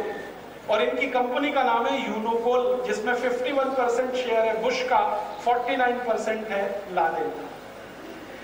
लादेन का जो छोटा भाई है ना, ये तो बिन लादेन है, एक अल लादेन है। लादेन के 9 भाई हैं, उनमें से उससे छोटा अल लादेन 11 सितंबर 2001 को जॉर्ज बुश के साथ लंच पर था 3 घंटे, जिस दिन ये टॉवर टूटने का नाटक। माने मैं आपसे विनम्रता पूर्वक ये कहने आया कि अमेरिका कोई आतंकवाद के खिलाफ लड़ाई नहीं लड़ रहा है, अमेरिका अपने देश के स्वार्थ की पूर्ति के लिए सारा खेल खेल रहा है। असली आतंकवादी आप जानते हैं पाकिस्तान में है, और असली आतंकवादियों का गढ़ पाकिस्तान है। अमेरिका को भी मालूम है, अमेरिका के 10,000 सैनिक पाकिस्तान में है, लेकिन पाकिस्तान के साथ अमेरिका वो नहीं कर रहा है जो इराक के साथ किया, जो अफगानिस्तान के साथ। इराक में तो कोई हथियार नहीं मिला, न्यूक्लियर बॉम्ब, फिर भी उसको ध्वस्त कर दिया। पाकिस्तान में तो न्यूक्लियर बॉम्ब है और अमेरिका उसको ध्वस्त नहीं कर रहा, प्रोटेक्शन दे रहा, पैसे भी दे रहा है, हथियार भी दे रहा है। क्यों? क्योंकि पाकिस्तान का एक ही उद्देश्य है, भारत को कमजोर करना। पाकिस्तान के राजनीति का जो भी पार्टियां वहां काम करती है, एक ही उद्देश्य है, भारत को कमजोर करो, भारत को कमजोर करो। और 1972 से जब से भारत के सैनिकों ने पाकिस्तान को तोड़वाया, बांग्लादेश बनवाया, तब से पाकिस्तान के दिल में यह फांस चुभी हुई है कि भारत को तोड़ना है। तो भारत को तोड़ने के लिए पाकिस्तानी आतंकवादी जो कुछ करते हैं, उनकी ट्रेनिंग अमेरिका के सैनिक करते, और उनको पैसा अमेरिका से आता है। अमेरिका सबसे बड़ा डोनर देश है पाकिस्तान के लिए, और खुद परवेज मुशर्रफ कहता है कि जितना पैसा मैंने अमेरिका से लिया है, उतना तो पिछले 50 साल कोई पाकिस्तानी प्रधानमंत्री ले नहीं पाया अमेरिका से। वो खुद कहता है परवेज मुशर्रफ। तो ये खेल हमें समझना चाहिए। खेल है पाकिस्तान को प्यादे की तरह से आगे रखो और भारत पे बंदूक चलाओ, ये खेल अमेरिका खेल रहा है। और अमेरिका क्यों खेल रहा है ये खेल? अमेरिका को भारत का एक राज्य चाहिए जिसका नाम है जम्मू कश्मीर, और अमेरिका उसमें सैनिक अड्डा बनाना चाहता है। इसके लिए पाकिस्तान को सामने रख के जम्मू कश्मीर लेना चाहता है। ये है खेल। अमेरिका की जो भविष्य में हो सकने वाली राष्ट्रपति, would be president Hillary Clinton, अभी थोड़े दिन पहले भारत आई, और हमारे भारत में एक टीवी चैनल है जिसका नाम है आज तक। आज तक टीवी चैनल में प्रभु चावला ने हिलेरी क्लिंटन का इंटरव्यू लिया, और उसमें एक ऐसा सवाल पूछ लिया जो गलती से वो सच बोल गई। गलती से, कभी कभी आदमी जो है ना गलती से सच बोल जाता है। हिलेरी क्लिंटन को पूछ लिया कि अमेरिका की सरकार ने पिछले 50 साल में जम्मू कश्मीर के मुद्दे पर हमेशा यूनाइटेड नेशन में भारत का विरोध किया है, पाकिस्तान को सपोर्ट किया है, क्यों? आप जानते हैं 1952-53 से जम्मू कश्मीर का मुद्दा यूनाइटेड नेशन में है, और हमारे देश के प्रथम प्रधानमंत्री पंडित जवाहरलाल नेहरू की मूर्खता के कारण वहां है, वरना वो मुद्दा वहां जाने का कोई कारण नहीं था। भारत के सैनिकों ने पाकिस्तानियों को खदेड़ दिया था, और 2 दिन और मिले होते तो लाहौर भारत में आ जाता। हमारे सैनिक वहां तक थे। नेहरू जी ने फालतू का इंटरनेशनलिज्म दिखाने के लिए इस मामले में पहले युद्ध बंद कराया, फिर फिर उसके बाद यूनाइटेड नेशन में ले गए। उसी दिन से अमेरिका ने पकड़ के रख लिया उस मुद्दे को। तो अमेरिका 50 साल से यूनाइटेड नेशन में भारत के विरोध में और पाकिस्तान के सपोर्ट में वीटो करता रहा। तो हिलेरी क्लिंटन को यह सवाल पूछा प्रभु चावला ने, आखिर आपको जम्मू कश्मीर में क्या इंटरेस्ट है? आप क्यों पाकिस्तान को सपोर्ट करते हैं यूनाइटेड नेशन में और भारत के खिलाफ वीटो लाते हैं? एक तरफ कहते हैं हमें भारत से संबंध अच्छे बनाने हैं, दोस्ती बढ़ानी है, दूसरी जब जम्मू कश्मीर का मुद्दा आता है यूनाइटेड नेशन में तो आप अमेरिका वाले पाकिस्तान के साथ चले जाते हैं। तो हिलेरी क्लिंटन ने गलती से कहा कि हमारी संसद ने प्रस्ताव पारित किया है कि जम्मू कश्मीर में अमेरिका का सैनिक अड्डा होना चाहिए। तो पूछा कब प्रस्ताव पारित किया? तो उसने कहा बहुत पहले। कब? 1989। तो पूछ लिया उससे कि प्रस्ताव का नंबर। तब तक उसको समझ में आ गया कि कोई गलती हो गई है उससे। तब तक हिलेरी क्लिंटन को पता नहीं उसने क्या बोल दिया। फिर उसने कहा sorry I am very sorry, ये मामले में मुझे कुछ मालूम नहीं है, मैंने सिर्फ कानों ऐसा सुना है। मैं वो इंटरव्यू देख रहा था। मेरे बहुत दोस्त हैं जो अमेरिका में काम करते हैं और कई अच्छी पोस्ट पर हैं। मैंने इसी रात को उनको ईमेल किया, मैंने कहा पता लगाओ 1989 में कौन सा प्रस्ताव पारित हुआ है अमेरिकन पार्लियामेंट में जिसमें जम्मू कश्मीर में अमेरिका के सैनिक पहुंचे, उसका अड्डा बनना चाहिए। बेचारे अपने हिंदुस्तानी जो वहां रहते हैं मेहनत कर करा के उन्होंने ला दिया। तो प्रस्ताव संख्या है 657, 1989 अमेरिकन पार्लियामेंट में कांग्रेस में हुआ है, जिसमें उन्होंने कहा है रिपब्लिकन्स और डेमोक्रेट्स कि आज नहीं तो कल जम्मू कश्मीर में हमें सैनिक अड्डा बनाना है। क्यों? तो उन्होंने कहा कि वो बहुत महत्वपूर्ण जगह है।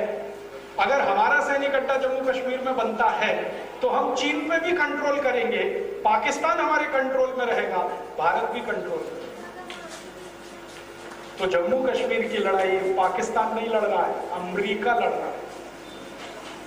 और आपको सुनकर आश्चर्य होगा कि जम्मू कश्मीर को भारत से अलग कर दो, ये बात बोलने वाले जम्मू कश्मीर के नेताओं को अमेरिका का धन और अमेरिका की सुरक्षा दोनों मिल रही है। आपको मालूम है यासीन मलिक का जितना इंटरव्यू हिंदुस्तान में नहीं आता उससे ज्यादा अमेरिका में छपता है। यासीन मलिक को श्रीनगर की किसी गांव में जुकाम हो जाए तो वॉशिंगटन पोस्ट की न्यूज बन जाती है कि उसको बुखार आ गया है। वॉशिंगटन पोस्ट की न्यूज है। भारत का राष्ट्रपति अमेरिका के दौरे पे जाए, वॉशिंगटन पोस्ट की खबर नहीं है। यासीन मलिक को जम्मू में किसी गांव में जुकाम हो गया, सर्दी हो गई, बुखार आ गया, या पुलिस ने सिक्योरिटी में कुछ लापरवाही की है तो वॉशिंगटन पोस्ट की हेडलाइंस है। चक्कर क्या है? यासीन मलिक को यहाँ का मीडिया पूछता नहीं है, अमेरिका के मीडिया में आधे पेज के इंटरव्यू छपते हैं उसके। मतलब उसके पीछे अमेरिका की शह है।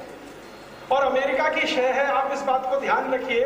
इसलिए आतंकवादी कभी यासीन मलिक पे हमला नहीं करते, क्योंकि वहां से इंस्ट्रक्शन है। जो भी जम्मू कश्मीर में रहने वाले नेता अलग जम्मू कश्मीर करो भारत से उसकी मांग करते हैं, किसी पे आज तक अटैक नहीं हुआ। और मुझे सबसे ज्यादा दुख है कि भारत की सरकार भी सबसे ज्यादा सुरक्षा उन्हीं को देती है जो जम्मू कश्मीर को भारत से अलग करने की मांग है। मुझे ऐसा लगता है कि कहीं भारत सरकार को भी तो अमेरिका से आदेश नहीं है कि इनकी रक्षा करो, क्योंकि यही उनके प्यादे हैं। तो आतंकवाद से जो लड़ाई चल रही है, इस लड़ाई में भारत को सावधान होने की जरूरत है। अमेरिका आपके साथ नहीं है, पाकिस्तान के साथ। और पाकिस्तान आपके साथ कभी होने वाला नहीं है, क्योंकि कुत्ते की पूंछ 20 साल भी पत्थर के नीचे दबाओ तो टेढ़ी ही निकलती, सीधी नहीं होती। और आपको ऐसा लगता है कि पाकिस्तान में अभी सैनिक राष्ट्रपति है, असैनिक आ जाए तो भी यही है। कल बेनजीर भुट्टो आ जाए या नवाज शरीफ, भारत के खिलाफ उनका वही स्टैंड है। तो ये सारा खेल ऐसे खेला जाता है इंटरनेशनल पॉलिटिक्स में। और मुझे आप सभी भारतवासियों से निवेदन ये करना है कि अंतरराष्ट्रीय स्तर की ये जो पॉलिटिक्स चल रही है, जम्मू कश्मीर को भारत से अलग करो ताकि अमेरिका का सैनिक अड्डा वहां बने, उसके लिए आतंकवाद को प्रोत्साहन दो। भारत की सरकार अमेरिका के ही सामने जाके दुखड़ा रोती है, रोना रोती है कि देखो पाकिस्तान हमारी नहीं सुन रहा है। अभी देखिए क्या हुआ, हमारे डॉक्टर मनमोहन सिंह ने एक बहुत ही मूर्खता का काम किया, बहुत ही मूर्खता। ये शब्द मैं बहुत सोच समझ के इस्तेमाल कर रहा हूं। उन्होंने पाकिस्तान के साथ आतंकवाद पर साझा तंत्र बनाया। साझा तंत्र समझते हैं? पाकिस्तान के सैनिक और भारत के सैनिक मिलकर आतंकवाद के खिलाफ इंक्वायरी करेंगे। चोर को बोल रहे हैं कि तुम इंक्वायरी करो। ऐसी मूर्खता कोई करेगा? चोर को कह रहे हैं कि तुम इंक्वायरी करो, तुम जांच करो। तो साझा तंत्र बना दिया। अब साझा तंत्र की पहली बैठक हुई, पाकिस्तान ने पता है क्या कहा? एक भी आतंकवादी का नाम मत लो जो हमारे यहाँ रहता है, हम वापस देने वाले नहीं है, अब बात करो। उसी दिन मनमोहन सिंह के प्रयास की हवा निकल गई। अपने साझा तंत्र को उनके साथ शेयर कराया और उनसे कहा कि देखो, समझौता एक्सप्रेस में बम कांड हुआ है, पाकिस्तानियों का हाथ है, इसके सबूत है। बंबई में बम ब्लास्ट हुआ है, पाकिस्तानियों का हाथ है, इसमें सबूत है। ये सब सबूत दिए। पाकिस्तान की सरकार ने कहा अभी ये सब बाजू में रखो, आगे बात करो। अब क्या? तो मनमोहन सिंह ने पता क्या किया? शाम को शिकायत की जॉर्ज बुश से कि देखो पाकिस्तान नहीं सुन रहा। ये कुछ इस तरह का खेल है कि 14-15 करोड़ के देश को 110 करोड़ के देश का मालिक संभाल नहीं पा रहा है और तीसरे आदमी को शिकायत कर रहा है कि देखो इसको ठीक करो। तुम्हारी ताकत नहीं है कान उमेटने की और अमेरिका को करो ठीक करो। अमेरिका ठीक करने वाला है क्योंकि अमेरिका की शह से ही तो वो आगे बढ़ा है। ऐसी परिस्थिति हमारे देश में बन गई। तब आप बोलेंगे जी हम क्या करें? आप सब हिंदुस्तानियों को मैं भगत सिंह के जन्म शताब्दी वर्ष पर एक संदेश कहने लगा। भगत सिंह के जन्म शताब्दी वर्ष का बहुत महत्व है। कारण उसका क्या है? वो व्यक्ति भगत सिंह एक नाम नहीं है, प्रतीक हो गया है। प्रतीक किस बात का? भारत में शहादत का, भारत में क्रांतिवीरता, भारत में देशभक्ति का प्रतीक है भगत सिंह। क्योंकि 23 साल की उम्र में जो आदमी फांसी चढ़ जाए वो तो सच में ही हो गए। भगत सिंह के जन्म शताब्दी वर्ष पर हमें उनके जीवन से अगर कुछ सीख लेना है तो भगत सिंह बार बार कहते थे कि देखो, आजादी भारत की मिले वो तो ठीक है, आजादी के बाद का भारत कैसा हो वो ज्यादा महत्वपूर्ण है। अभी 28 सितंबर 2007 को भारत देश की सरकार जो 60 साल से सो रही थी, थोड़ी अभी जगी। क्या जगी है? भगत सिंह की जो डायरी है उसको सरकार अभी पब्लिश करने जा रही है, जो आज तक कभी पब्लिश नहीं की हुई। आप जानते हैं भगत सिंह नियमित रूप से डायरी लिखते, जेल में भी और जेल के बाहर। तो उनके डायरी के लिखे हुए 480 पन्ने हैं जिनको भारत सरकार ने पुस्तक का रूप दिया है और वो 28 सितंबर 2007 के बाद आप सबको मिल जाएगा। भगत सिंह जी का जो गांव है खटखड़ कला, वहां पर एक समारोह होगा 28 सितंबर को, सरकार उसमें रिलीज करेगी। वो डायरी के कुछ पन्ने पहले से भारत में रखे हैं आर्काइव्स में।